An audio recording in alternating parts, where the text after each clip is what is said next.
क्या इस देश का कानून इस देश के लिए सबसे बड़ा खतरा साबित हो रहा है? हाँ, क्योंकि ऐसी ऐसी घटनाएं सामने आ रही हैं जो ऐसा सोचने पर मजबूर कर देती हैं। जब कानून की रक्षा करने वाले ही कानून का गला घोटने लग जाएं, तो समझ जाना चाहिए कि कानून और सिस्टम कहीं न कहीं कमजोर और आसक्त हो ही रहा है। मैं किसी एक का आरोप पूरे डिपार्टमेंट या पूरे सिस्टम पर नहीं थोपना चाहता, लेकिन ऐसे ऐसे मामले सामने आ रहे हैं जो पूरे सिस्टम को दागदार बना देती हैं। अभी just Unnao rape case, Ankita Bhandari case और पूर्णिया बिहार केस जैसे गंभीर मामले खत्म ही नहीं हुए थे कि नए नए मामले दिन ब दिन आते ही जा रहे हैं। अभी कुछ दिन पहले ही कानपुर में एक दरोगा अपने एक पत्रकार साथी के साथ मिलकर एक मासूम बच्ची को अपना शिकार बनाता है और उस बच्ची के साथ दरिंदगी करता है और बच्ची को रात के समय में बेहोश हालत में उसके घर के सामने फेंक कर चला जाता है। इसकी एफआईआर भी तब दर्ज हुई जब इसमें सीनियर अफसरों को अप्रोच किया गया। इस मामले की कार्रवाई अभी पूरी नहीं हो पाई थी कि दूसरे दिन देखने को मिलता है कि एक दूसरा दरिंदा 5 साल की बच्ची के साथ वही घिनौना काम करता है और उस बच्ची को मारकर फेंक देता है। और जब हर बार की तरह इस केस की भी सुनवाई नहीं की जाती है तो लोगों को अपनी आवाज कानून के कानों तक ले जाने के लिए डीएम ऑफिस में घुसना पड़ा। तो जब ऐसे मामले रुकने के बजाय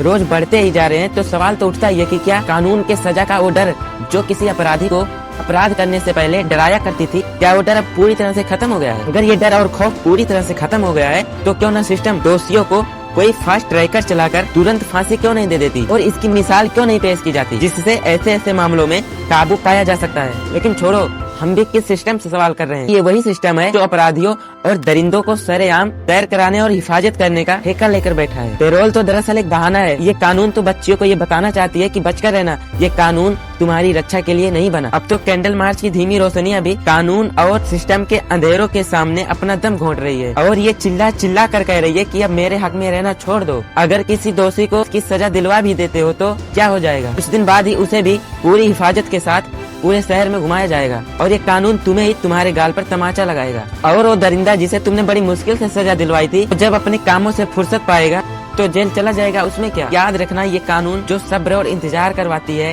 ये और न जाने कितने मासूमों को कब्र में बुलाती है। और ये सच है कि जब सजा मिसाल न बन पाए तो जुर्म तजुर्बा बन ही जाता है। और ये बात हमें सिस्टम से कहना चाहिए कि अगर तुमसे ना हो पाए तो जुर्म करने वाला कोई भी हो, कर दो उसे उस भीड़ के सामने जो चीख चीख कर किसी मासूम के हिस्से का इंसाफ मांगती है, ताकि लिखने वाला अगली बार निसंकोच होकर हिंदुस्तान जिंदाबाद लिख सके और लिख सके कि इस देश में बेटियां भी सुरक्षित हैं। और ये फिर से न लिखना पड़े कि बीमारी की दवा ने ही बीमार को मार दिया।